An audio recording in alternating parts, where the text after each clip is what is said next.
Assalamualaikum warahmatullahi wabarakatuh. Perkenalkan, nama saya Rahmania dari kelas KPIB. Dan kali ini saya bersama dengan rekan saya, yakni Indriani Bustan dari KPI juga. Oke, jadi teman-teman, kali ini kami akan membahas tentang dampak COVID-19 dan apa hikmah di balik dampak COVID-19 itu. Nah, bener banget. Sebelum itu, kita mesti tahu dulu dong, sebenarnya COVID itu apa sih? Jadi akan dijelaskan oleh rekan kita nih. Ndri, sebenarnya COVID itu apa sih, Ndri? Jadi, COVID-19 itu adalah virus yang menyebar atau menular dan bahkan berbahaya. Juga virus yang bisa menginfeksi sistem pernapasan. Pada banyak kasus, virus ini hanya menyebabkan infeksi pernapasan ringan seperti flu. Namun, virus ini juga bisa menyebabkan infeksi pernafasan berat seperti infeksi paru-paru. Virus ini menular melalui percikan dahak dari saluran pernafasan, misalnya ketika berada di ruang tertutup yang ramai dengan sirkulasi udara yang kurang baik atau kontak langsung. Jadi seperti itu. Benar juga tuh, Ndri. Apalagi saat ini tingkat kematian akibat virus corona itu cukup tinggi.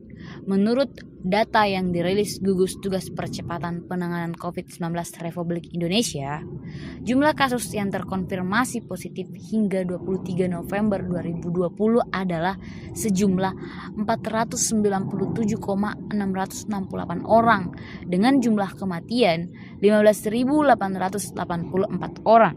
Tingkat kematian akibat COVID-19 adalah sekitar 3,2%. Bayangkan aja tuh teman-teman, cukup parah nggak ya kan?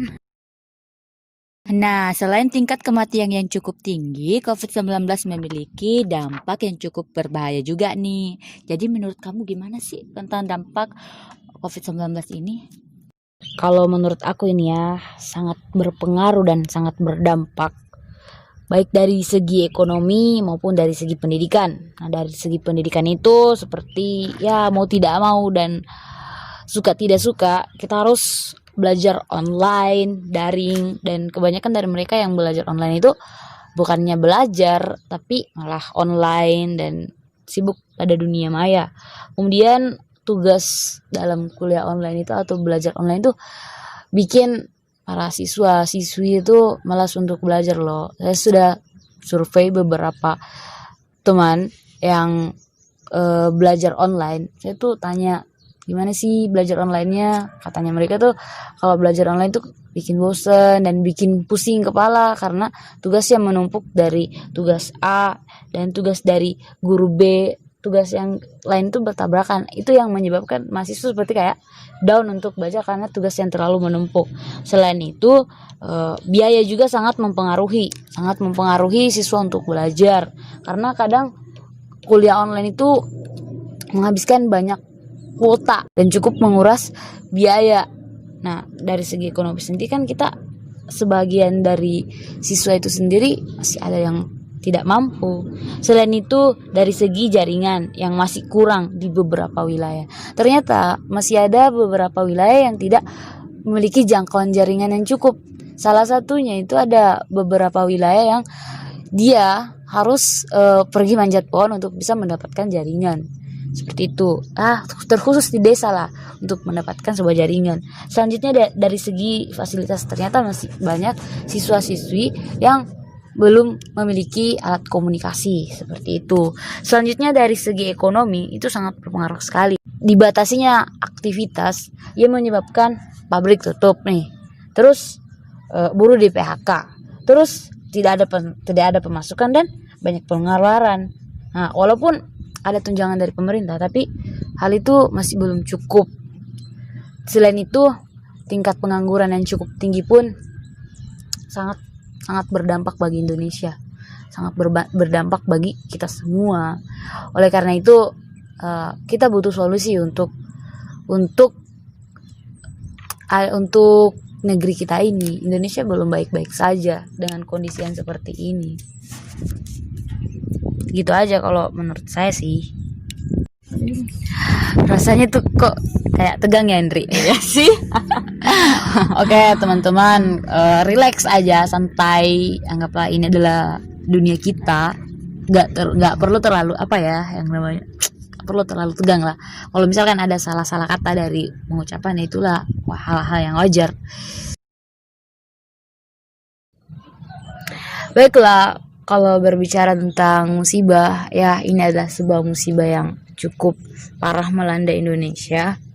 Tapi di balik musibah pandemi ini pasti. Nah iya, pasti ada hikmahnya. Jadi salah satu hikmahnya itu adalah gaya hidup lebih sehat. Kan sebelum COVID-19 mewabah, menjaga kesehatan bukan menjadi agenda utama masyarakat kan? Tapi ketika adanya virus ini, banyaknya pihak yang mulai peduli dengan kesehatan. Terus yang kedua, skill bidang informasi dan teknologi IT bertambah. Iya, skill IT kita itu emang bertambah semenjak adanya virus ini. Contohnya aja nih ya, adik aku tuh masih SD udah pintar aja gunain aplikasi. Contohnya tuh aplikasi Word, aplikasi PowerPoint, terus udah pintar banget kirim file lewat email. Wah, hebat banget tuh. Terus yang ketiga, skill memasak meningkat. Daripada kita rebahan aja di rumah, mending kita belajar masak. Apalagi kita kan perempuan, ya kan? Terus yang keempat, hubungan keluarga semakin baik. Nah, ini adalah salah satu hikmah yang sangat berarti menurut aku nih. Apalagi jika sebelumnya kita punya hubungan dengan keluarga itu nggak baik-baik amat. Tapi semenjak adanya kejadian ini atau virus ini kan kita kumpul bareng tuh, jadi kita bisa nyelesain masalah-masalah sebelumnya lewat perkumpulan itu. Jadi kita bersyukur banget kalau hubungan kita itu baik-baik aja semenjak adanya virus corona ini. Jadi ini adalah hikmah dibalik semuanya. Ya, kalau menurut aku sih gitu aja sih ini ya. Baiklah, itulah tadi penjelasan dari Kak Indri tentang hikmah daripada pandemi ini. Untuk itu, teman-teman, karena kita sudah melewati penghujung acara kita nih, jadi kita mau pamit undur diri dulu, ya kan Kak? Iya dong. Baiklah, saya sebagai Ramania dan juga rekan saya Indriani Bustan pamit undur diri. Wassalamualaikum warahmatullahi wabarakatuh.